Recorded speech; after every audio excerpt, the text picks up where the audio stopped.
Ele não está aqui hoje, está aqui aquele irmão, o esposo daquela irmãzinha. Então, vamos ler o Evangelho de hoje, né? O título da mensagem de hoje continua sendo parte daquela série de mensagens que eu tenho pregado, e o título é Agora é o Tempo, parte número 5. E o subtítulo é A Fé do Centurião Romano. A fé do Centurião Romano. Podem abrir suas Bíblias no Evangelho de São Lucas, capítulo número 7. Capítulo número 7 de Lucas. Nós vamos ler do 1 até o versículo número 10. E aí vocês deixem a Bíblia aberta, porque depois nós vamos recapitular alguns versículos ao longo da mensagem. Amém?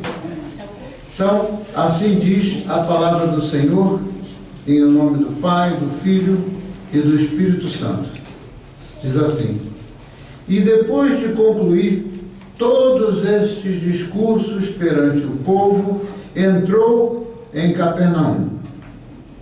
E o servo de um certo centurião, a quem muito estimava, estava doente e moribundo.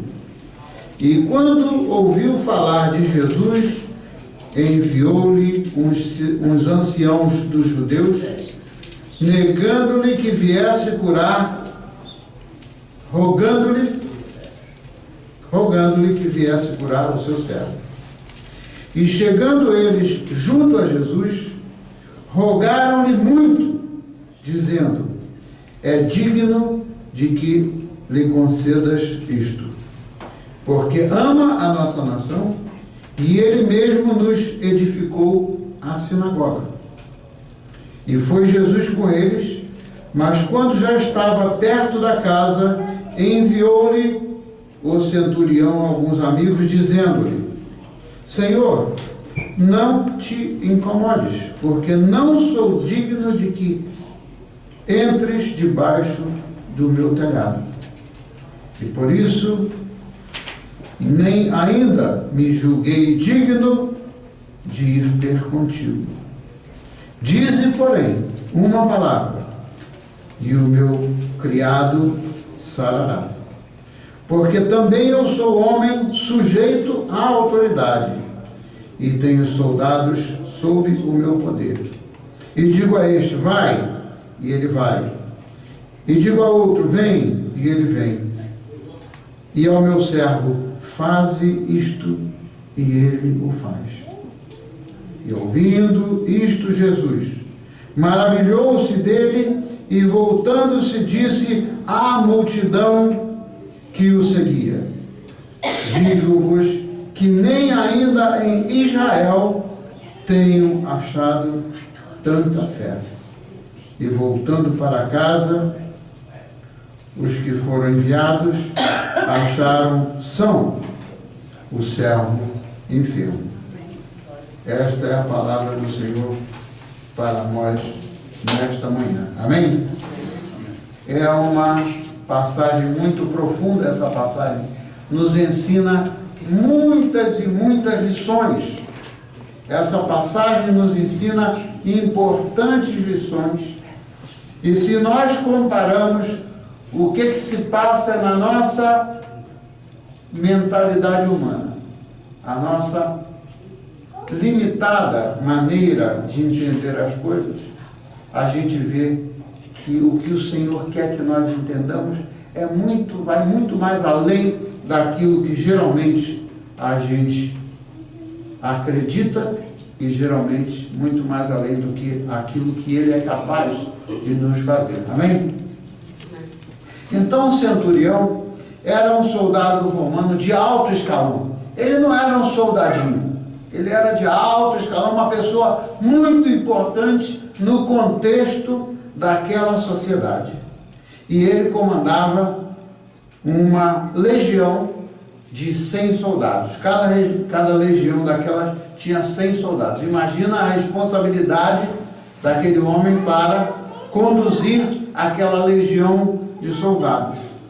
E imagina a nossa responsabilidade por conduzir a nossa família, conduzir a nós mesmos e conduzir as pessoas que temos oportunidade de ministrar, conduzi-las no caminho da fé. No caminho da fé, porque o que está se falando aqui é fé. É algo que não se pode ver, mas é possível de acontecer por causa da autoridade. Ele fala da autoridade. E aqui se está tratando da autoridade de Jesus Cristo quando curou aquele homem.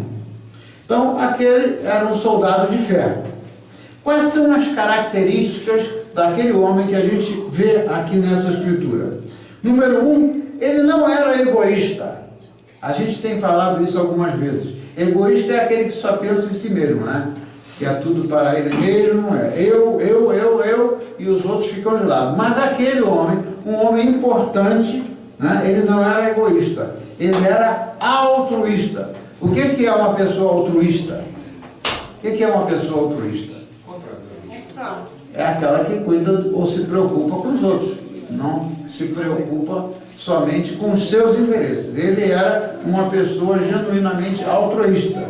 E nós vamos ver por quê. É incrível que ele não estava ali pedindo para o benefício dele mesmo. Veja só que coisa importante. Ele não estava ali pedindo por ele. Ele estava ali pedindo por um servo.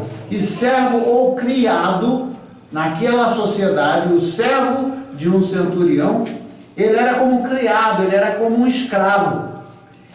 Eu nunca ouvi falar, a não ser fora das Escrituras, até porque eu não leio muitos outros livros, deve ter outros livros que mencionem alguma coisa assim, mas eu nunca ouvi falar de uma pessoa que ocupasse um cargo tão importante como um centurião, se preocupar e amar de tal maneira o seu servo, o seu criado, a ponto de apelar para Jesus Cristo curá-lo, quando ele estava numa situação já quase à morte.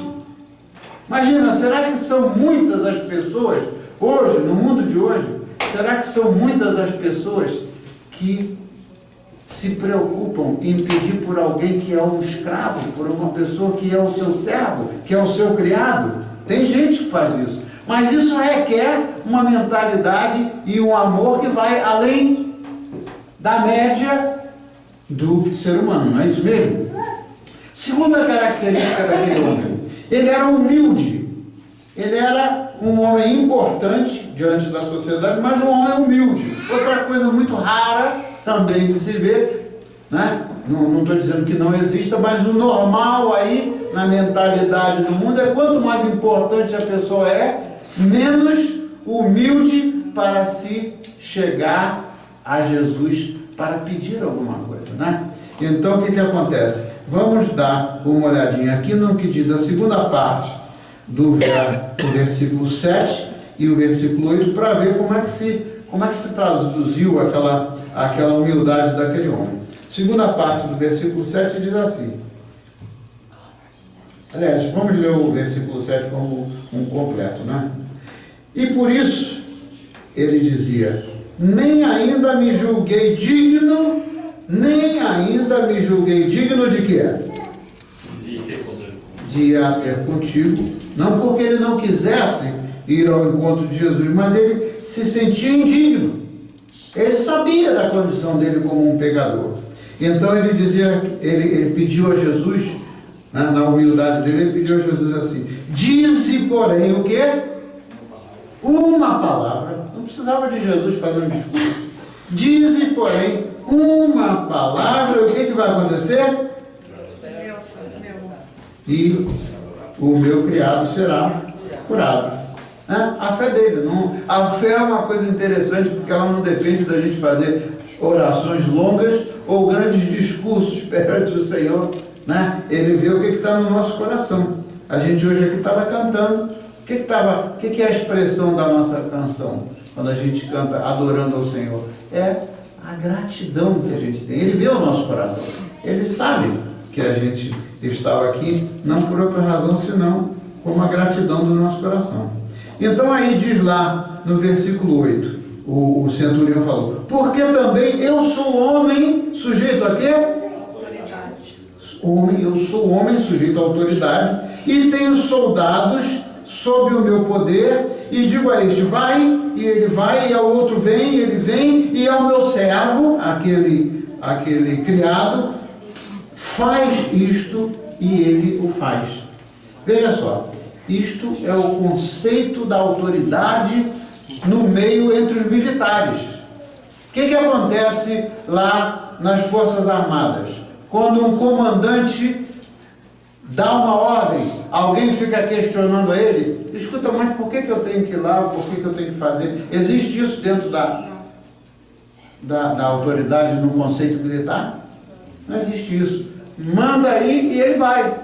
Então, o conceito de autoridade daquele centurião era tão forte dentro da mentalidade dele como um militar, que ele sabia que se Jesus mandasse fazer alguma coisa, aquela alguma coisa ia acontecer. Só que tem uma diferença, meus irmãos.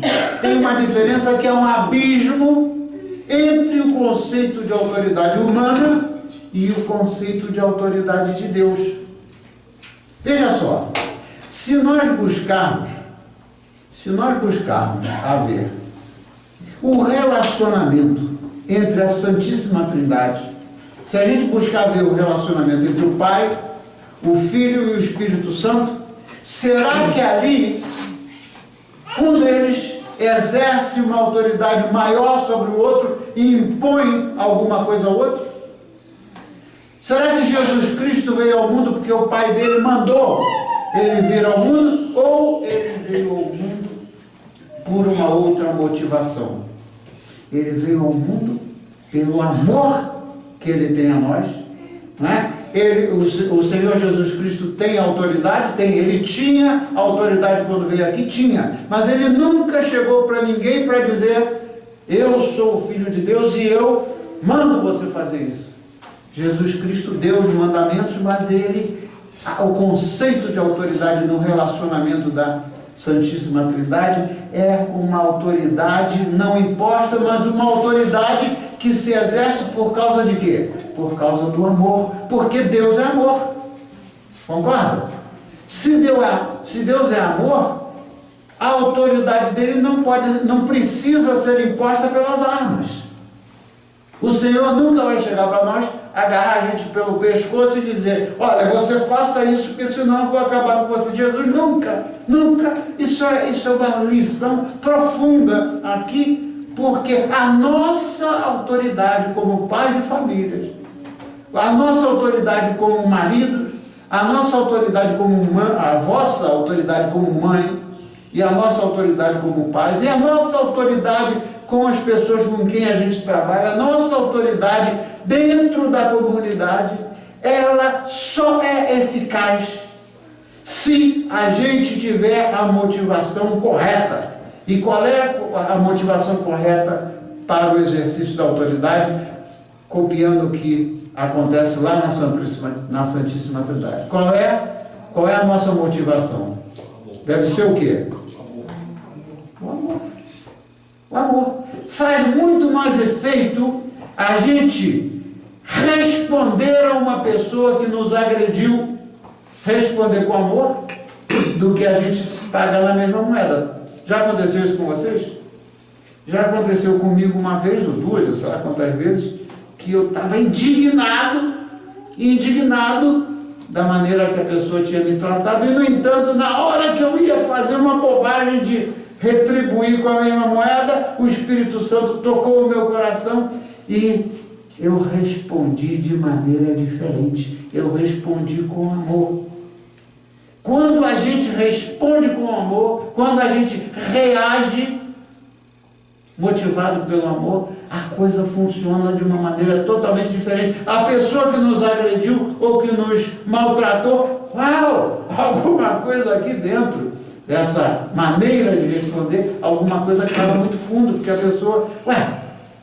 pessoa possivelmente esperava de receber um troco, mas não recebe um troco da forma que fez. Então, isso aí é uma coisa muito importante, é o assunto do conceito de autoridade, né? E a outra coisa também é o seguinte, ele buscou a ajuda de Deus, ele poderia ter buscado a ajuda, um centurião romano, imagina naquela época, ainda que sendo naquela época, os recursos que ele tinha para mandar o servo dele ser tratado pelo melhor doutor da época. Eu não estou dizendo que os doutores não servem, não é esse o meu ponto. O meu ponto é que acima dos doutores, quem é que está acima dos doutores? Quem é que usa os doutores para nos curar? Isso é muito importante, sabe por quê? Eu um dia desse estava falando com uma pessoa lá no Brasil e de uma circunstância lá que aconteceu. Trata-se de uma pessoa que crê no Senhor, trata-se de uma pessoa que realmente tem fé, mas por uma razão ou por outra, né, buscou o psicólogo, né, e depositou no psicólogo uma confiança que eu não sei qual era realmente a situação de perto, eu ouvi o que a pessoa falou, mas buscou o psicólogo. E aí depois disse assim, a pessoa melhorou muito. Aí eu pergunto, a pessoa melhorou muito, o psicólogo pode até ter ajudado, não? O psicólogo, ele aprende, qual é a função do psicólogo? Ele aprende a fazer o quê? Ele aprende a descobrir onde é que está o nosso problema, não é? O papel do psicólogo não é arrancar da gente aquilo que está lá dentro e provocar a gente a falar. O psicólogo, a maior parte do tempo, ele está lá para ouvir, ele não está para falar, ele está para ouvir. Aí a estratégia da psicologia é arrancar da pessoa aquilo que está lá dentro, que a pessoa por vergonha, ou lá porque seja, a pessoa não se abre, mas essa é a estratégia, a maneira como os psicólogos são tratados. Aí eu pergunto a você o seguinte, isso é bom, né? Ter alguém que ajude a pessoa a se desabafar. Porém, a não ser os psicólogos cristãos, lá no seminário onde eu fui treinado em Pasadena, tinha uma escola de teologia, tinha uma escola de missões e tinha uma escola de psicologia. Agora, qual era o treinamento que aqueles psicólogos recebiam? Sabe qual era? Eles iam mais além do treinamento de um psicólogo secular. Onde é que eles iam mais além? Além de ajudar a pessoa a descobrir o que estava ferindo a pessoa, o que estava fazendo mal, levava a pessoa, a partir das Escrituras, levava a pessoa a encontrar como ser curado, ou como ser curado, né? Uma coisa interessante, porque, veja, é um conceito totalmente diferente. Os médicos, os psicólogos e os psiquiatras, eles estão aí para ajudar, tudo bem. Deus deu a inteligência e o treinamento a eles para isso. Mas, além disso, tem um que nós precisamos dele, que é o que nos ajuda não só a descobrir qual o nosso problema é, mas também a curar. E os psicólogos cristãos, toda vez que alguém me fala sobre esse assunto, me pergunta sobre esse assunto, eu sugiro de ir a um psicólogo cristão. Porque o psicólogo cristão, ele supostamente é treinado para ir mais adiante do que o treinamento secular de um psicólogo. Então, aquele homem lá, o homem de autoridade, o homem de fé, etc., ele não se baseou na capacidade dele ou no conhecimento dele acerca de autoridade para curar o servo dele. Ele sabia, e Deus botou no coração dele, que ele tinha amor e cuidado pelo seu servo, tinha, mas ele sabia também que alguém, e esse alguém era o Senhor Jesus, era o que tinha a capacidade e o poder de curá-lo. Você vê a diferença da maneira da gente pensar e como é que a cultura secular interfere na mentalidade nossa de nós pensarmos, de nós buscarmos os recursos, né? Então, o que fez ali? O que o homem fez? O que o centurião fez? Ele enviou alguns dos anciãos judeus. Olha como é que essa história vai fundo, hein? Ele enviou alguns dos anciãos judeus para pedir ao Senhor que viesse na sua casa para curar o seu servo. Ele não foi lá diretamente, a gente já viu aqui por quê. Por que ele não foi? Porque ele não se achava digno. E quantas vezes as pessoas não vão buscar do Senhor porque se acham indignas?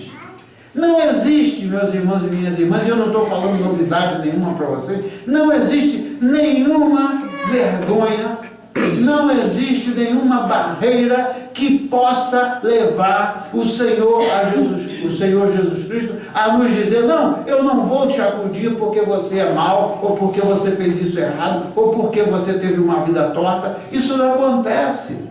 Isso não acontece.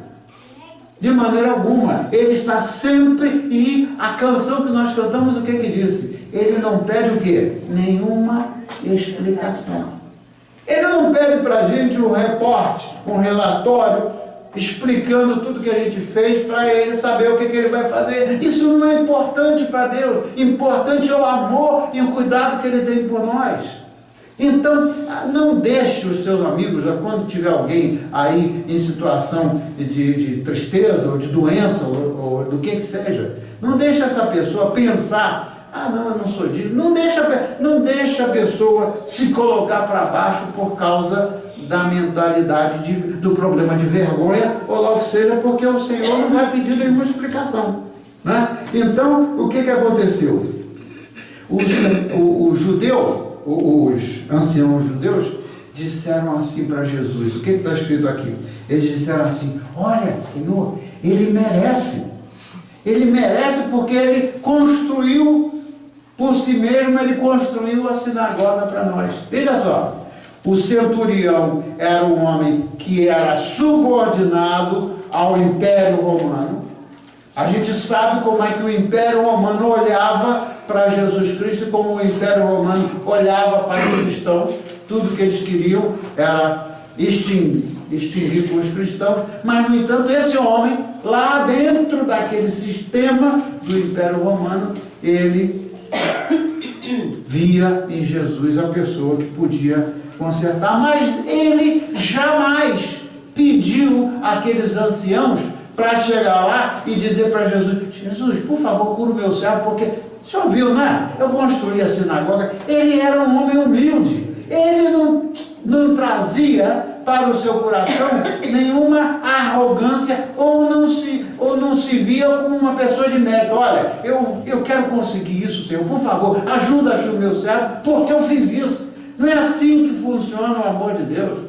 Nós não temos mérito. O que funciona na autoridade de Jesus e o que funciona no amor de Deus, né, é o cuidado que ele tem por nós, o carinho que ele tem por nós. Jamais ele vai fazer, ou jamais ele faria pelo servo daquele centurião, faria a cura por causa daquele homem ter construído uma sinagoga. Agora, na mentalidade do mundo, o que acontece? Eu gosto de fazer esses contrastes para a gente ver o que é. Qual é a mentalidade do mundo? Geralmente a gente busca ajudar. Eu estou falando do homem em geral, não estou falando de nenhuma pessoa em particular, mas nós, humanos, com a nossa limitação, geralmente a gente busca ajudar a quem? Aqueles que podem dar para nós alguma coisa em quê? Em troca. Eu não estou dizendo que nós todos agimos dessa maneira, mas o senso comum, a mentalidade comum do ser humano é fazer alguma coisa por aquele que, em troca, se possa esperar alguma coisa dele. Aquele centurião poderia esperar algum favor do seu servo? Será que o criado dele, será que ele poderia fazer alguma coisa em retribuição ou em agradecimento ao que o centurião fez? Jamais. Era um servo, era uma pessoa que tinha um relacionamento diferente. O relacionamento entre um criado e o seu senhor não é um relacionamento de igualdade. Vocês acham que entre um criado no conceito da escravidão, que a gente viu passar aqui, que a gente viu passar no Brasil, que a gente viu passar escravidão em vários lugares, para que servia o criado? Para quê? O criado servia ele se prestava para quê? Para servir. Mas eu não conheço nenhum caso de um criado que o Senhor fosse fazer alguma coisa esperando que ele fosse receber algo em troca. E por isso é que esse caso aqui é um caso muito profundo, é uma situação muito profunda de fé, mas não só de fé, de humildade, de reconhecimento da autoridade do Senhor, porque tudo isso vem dentro do mesmo pacote, vem dentro do pacote da graça de Deus. O pacote da graça de Deus, né? Se a gente pegar agora para o Natal, por exemplo, e botar um pacotão, né? Não tem tamanho nenhum de pacote que vai ser capaz de representar o pacote da graça de Deus, porque o pacote da graça de Deus, ele vem com o quê? Ele vem com amor, ele vem com cuidado, ele vem com carinho, né? Ele vem com humildade, ele vem com a autoridade que é exercida pelo amor. É por isso que a maneira com que Jesus nos vê, a maneira como ele nos trata, é uma maneira totalmente diferente. Então, eu estou fazendo essa abordagem para dizer o seguinte: tudo que eu quero ressaltar aqui é o seguinte: não é pelas obras que nós merecemos alguma coisa do Senhor. Eu já falei e continuo falando. As obras são uma maneira da gente o quê? Demonstrar a nossa fé. Aquilo que a gente faz de bom pelas pessoas é uma maneira de demonstrar a nossa fé. Mas não é pelas obras, não é pelo melhor. Se eu passar uma semana inteira fazendo boas obras, né, e depois no final da semana eu tiver que chegar para o Senhor e pedir: Senhor, olha, eu fiz uma opção de coisa essa semana, me ajuda aqui, Senhor. Não existe barganha. Essa é a palavra, não sei se no português de Portugal essa palavra barganha tem o mesmo sentido do português do Brasil. Barganha é quando você faz alguma coisa esperando o quê? Esperando alguma coisa em troca. Então deixe-me dizer, aquilo tudo, a autoridade de Jesus, na verdade, ela e o amor de Jesus, ele é exercido, ele é demonstrado para o nosso bem, para o nosso bem-estar, para a nossa salvação, para a nossa saúde, porque se não fosse assim, Jesus Cristo não tinha dito que ele veio para nos dar vida e vida em abundância. Essa é uma das milhares de promessas. Ele veio para nos dar vida e vida em abundância. Ele veio para nos dar vida, não foi porque foi em razão do nosso mérito. Então as promessas de Deus são firmes e elas são fiéis. A única coisa que a gente tem que fazer é crer nele, né? Então eu estou convencido de que a obediência a Jesus deve ser um ato de reverência a Deus e não alguma coisa motivada pelo medo. Outro aspecto importante: a reverência nossa ao Senhor, ela não vem porque nós temos medo, o Senhor vai me punir. Quantas pessoas eu já ouvi falar: eu estou doente, será que Deus não está me punindo? Que história é essa? Eu fico doente porque o Senhor está me punindo? Que Deus é esse que ele me faz ficar doente como motivado por uma punição? Né? Às vezes a gente está doente por uma questão genética, a gente às vezes está doente pelas coisas ruins que a gente come, mas a primeira coisa que vem na nossa mente, geralmente quando a gente fica doente: o que eu fiz errado? Será que o Senhor está me punindo? Aliás, essa é uma mentalidade que vinha lá dos judeus, porque lá para os judeus, né, lá para o judaísmo, eu não estou falando dos judeus de hoje, estou falando do judaísmo original, lá de trás, né, o que era estabelecido pela lei, tinha sempre um preceito da lei de que se você não fizesse isso, você seria punido. Não era isso? A gente estudou isso aqui no Salmo 1, na escola dominical, e isso é uma coisa que vem de longe. Então, tudo para dizer que reafirmar aquilo que está escrito na Bíblia. Onde existe amor, não existe o quê? Não existe medo. Onde existe amor, não existe medo.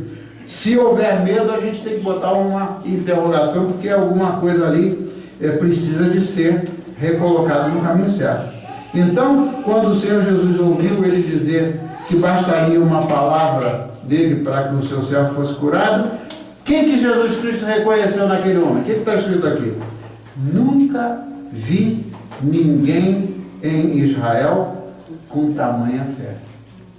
Nunca vi ninguém em Israel com tamanha fé. Foi a maneira que Jesus Cristo viu a atitude daquele homem. Então, esse é o ponto que a gente precisa de manter na nossa mente, né? Quer dizer, tudo que se recebe, e as coisas boas se recebem do alto, isso é o que está escrito lá, nas Escrituras. Tudo que se recebe, né, vem de bom, tudo que se recebe de bom vem pela graça mediante a fé. Nós somos salvos pela graça de Deus mediante a fé. A fé é um dom espiritual que vem fazendo parte daquele pacote.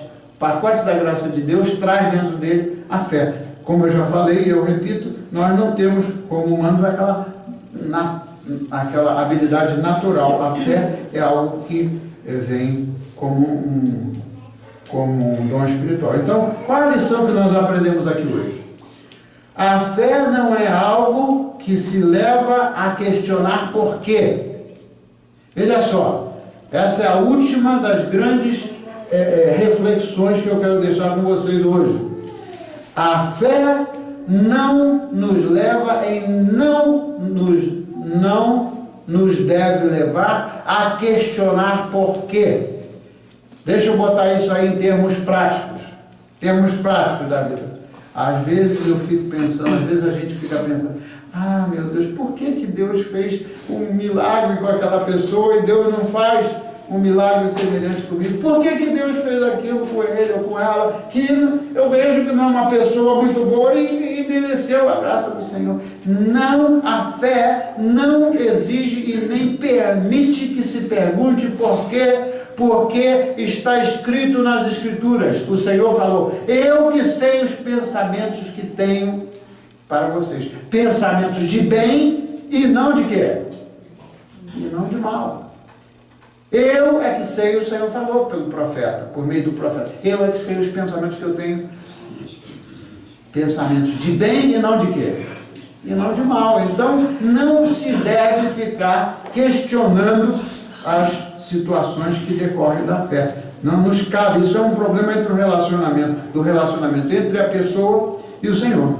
Então, isso é o que eu queria deixar para vocês como reflexão hoje. O servo do centurião, ele não foi curado daí a um ano, ele foi curado imediatamente, porque Jesus reconheceu naquele homem. Nunca vi em Israel tamanha fé. Então, ele creu, ele não só foi salvo, aquele homem, mas também foi curado. Então, não há posição neutra, meu irmão, minha irmã. Não tem essa de crer mais ou menos. Não existe aquele negócio que no Brasil se chama de ficar em cima do muro. Eu não sei se em Portugal tem essa expressão. Ficar em cima do muro. Ficar em cima do muro é aquele que é classificado nas Escrituras como uma pessoa morna. Não é frio, nem é quente. Ele é morno. E Deus repudia aquele que é morno. Ou seja, aquele que nem crê, nem deixa de crer. Ele crê quando é conveniente ou não crê quando não. Isso não existe. É como estar sobre uma casa plantada na areia. Também estudamos isso aqui no estudo bíblico da quarta-feira. Então, o Senhor cura não só as nossas doenças físicas, o Senhor cura as nossas doenças psicológicas, Ele cura as nossas doenças emocionais e Ele cura as nossas doenças espirituais. Então, tenha sempre isto em mente. Existem algumas coisas, algumas disciplinas espirituais que se aplica que a essas disciplinas se chama cura interior. Eu não sei se vocês já viram isso, se vocês já passaram por isso, mas os procedimentos de cura interior baseados na Bíblia, eles são eficazes e eles levam a pessoa a ser curada de onde quer que venha o problema emocional, de onde quer que venha o problema psicológico ou espiritual, o Senhor é capaz de curar. Amém? Então, o Senhor disse para ele, vá, seja feita para você da mesma maneira que você acredita que seria feita. Vá e que seja feito por você da mesma maneira que você crê que seria feito. Tá? Então, de novo, humildade, compaixão, fé e o reconhecimento do poder do Senhor. Então tenham fé, meus irmãos e minhas irmãs, como a fé daquele soldado. E quando a nossa fé estiver fraquinha, estiver vacilando, Senhor, aumenta a minha fé. Porque a Bíblia diz que se nós temos pouca ou nenhuma fé, nós devemos pedir ao Senhor que aumente a nossa fé. E lembre-se, hoje é o tempo de colocarmos a nossa fé em ação para o quê? Somente para benefício próprio? Não. Colocar a nossa fé para o benefício de quê? De outras pessoas. Então vamos levar essa semana, essa palavra no nosso coração, para a gente ficar alerta. O Senhor abre oportunidades para a gente ministrar aos outros. Mas quando ver uma pessoa, qualquer que seja a oportunidade, você já sabe qual é a história. Ouvir e aí ministrar. Mas para isso é preciso que a gente esteja disposto e com o nosso coração aberto a usar a nossa fé para o benefício de outros, como fez aquele centurião. Então, vamos orar e pedir ao Senhor. E nesse momento eu gostaria que vocês, silenciosamente, vocês pensassem por uns poucos segundos quais são as pessoas que vocês querem pedir por elas, dentro dessa ideia. Quais são as pessoas que vocês querem pedir por elas agora nessa nossa oração? E aí eu vou orar e vocês silenciosamente peçam ao Senhor por aquela ou aquelas pessoas que vocês querem que o Senhor cure ou que o Senhor ajude. Amém? Então vamos fechar os nossos olhos, vamos abaixar a nossa cabeça e orar. Senhor amado, muito obrigado pela sua palavra. Senhor amado, nós te pedimos, tende piedade de nós. Senhor amado, tende misericórdia de nós. Nós todos pecamos, é o que está escrito, e carecemos da sua misericórdia. Então, nesse momento, nós nos colocamos na presença do seu Santo Espírito, que aqui está, com uma atitude de humildade, como fez aquele centurião. E te pedindo, Senhor, hoje, especificamente pelas pessoas que nesse momento vêm à nossa mente. Senhor, as pessoas que o Senhor colocou na nossa mente. Nós pedimos, Senhor, por elas. Pedimos que o Senhor manifeste o poder na vida daquelas pessoas. Pedimos que o Senhor revele o seu amor para aquelas pessoas. Estejam elas sofrendo de angústia, de opressão, estejam elas felizes ou infelizes, Senhor, por favor, faça a sua obra na vida destas pessoas que tanto queremos que se cheguem a Ti, tanto queremos que elas conheçam do seu amor. E se já conhecem, Senhor, leva essas pessoas a serem também instrumentos seus para, com a fé que o Senhor colocar no coração dessas pessoas, que essas pessoas não só se levantem, mas também ajudem outras pessoas intercedendo por elas. Assim nós oramos, Senhor, e vamos cantar esta canção, Renova-me, Senhor Jesus. Nós vamos cantar esta canção como uma oração em que nós pedimos a Ti que nos renove. Assim oramos, em nome de Jesus Cristo, e o povo do Senhor pode responder. Amém. Amém.